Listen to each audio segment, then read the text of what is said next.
કચ્છી ગુજરાતી સરિતામાના ચેનલમાં આપણું હાર્દિક સ્વાગત છે। આજે આપણે બનાવશું ખમણ ઢોકળા। તો એના માટે 1 ચમચ આપણે લીંબુના ફૂલ લીધા છે, 1 ચમચ ખાંડ અને સ્વાદ પ્રમાણે મીઠું અને થોડું પાણી એડ કરી અને મિશ્રણ ને લિક્વિડ ને એક સરખું બનાવી લઈએ। હવે એક મોટો વાટકો આપણે ચણાનો લોટ બેસન લીધું છે, એને આપણે તપેલીમાં એડ કરી દઈએ। બરાબર એડ કરી અમે ધીમે ધીમે અમે પાણી નાખતા જઈશું અને લિક્વિડ ફોર્મમાં ગોળ જેવું આપણે બનાવી લઈએ। પહેલાં થોડું થોડું પાણી નાખવાનું, પછી આપણે થોડું થોડું પાણી એડ કરતા સાથે એકસાથે પાણી નહીં નાખવાનું। બરાબર આવી રીતે આપણે મિશ્રણ બનાવી લેવાનું।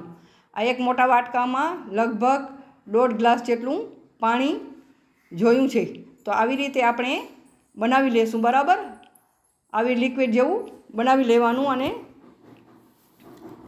એને આપણે અડધી કલાક માટે ઢાંકીને રાખી દીધું। અડધી કલાક થઈ ગઈ છે, ફરીથી આપણે મિશ્રણને હલાવી લઈએ આવી રીતે। બરાબર એક જ ડાયરેક્શનમાં હલાવવાનું। હવે એક વાટકી આ મોટા તપેલીમાં આપણે તેલ લગાવી દઈએ અને અડધી વાટકી આપણે પાણી લેશું, એમાં ખાવાનો સોડા નાખી 2 ચમચ ખાવાનો સોડા નાખીને લિક્વિડ જેવું બનાવી લઈએ। આવી રીતે લિક્વિડ જેવું બનાવી લેવાનું અને પછી આ મિશ્રણમાં એડ કરવાનું અને એક જ ડાયરેક્શનમાં આપણે ઝડપથી આવી રીતે આમ હલાવતા રહેવાનું, ઝડપથી જ હલાવવાનું। બરાબર આવી રીતે હલાવવાનું। હવે આપણે આ ઢોકળિયામાં આવી રીતે આપણે આ મિશ્રણ નાખી દઈશું અને પહેલાંથી જ આ ઢોકળિયું મેં ગરમ કરવા મૂકી દીધું હતું। હવે એને આપણે 25 મિનિટ સુધી આપણે બાફવા દઈશું, ત્યાં સુધી આપણે ચટણીની તૈયારી કરીએ। તો 1 ભાગ આંબલી લીધી છે ને 2 ભાગ આ ખજૂર લીધી છે, બધા ઠળિયા કાઢેલા છે। બરાબર એમાં 1 ગ્લાસ પાણી નાખી અને આપણે એને ઉકળવા દઈએ। આ આપણું ઉકળવા દઈશું, બરાબર ઉકળવા દઈએ। આવી રીતે આપણું ઉકળી ગયું છે અને ઠંડુ થઈ ગયું છે, તો અમે બ્લેન્ડર આપણે ફેરવી લઈએ। બરાબર લિક્વિડ જેવું બનાવી લઈએ આવી રીતે। હવે આપણે ઘરણીની મદદથી આપણે એને ગાળી લઈએ, તો તેમાંથી લમ્સ અને ઓલે ફોતરા હોય બધું નીકળી જાય। આવી રીતે આપણે દ્રાવણ બનાવી લેશું।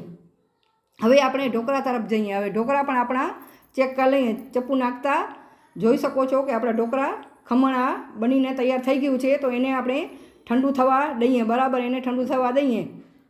હવે ત્યાં સુધી આપણે ચટણીને હવે ફરીથી આપણે ગરમ કરવા મૂકીએ। તો એમાં આ એક કટકો ગોળનું આપણે નાખશું અને બરાબર ઉકળવા દેશું।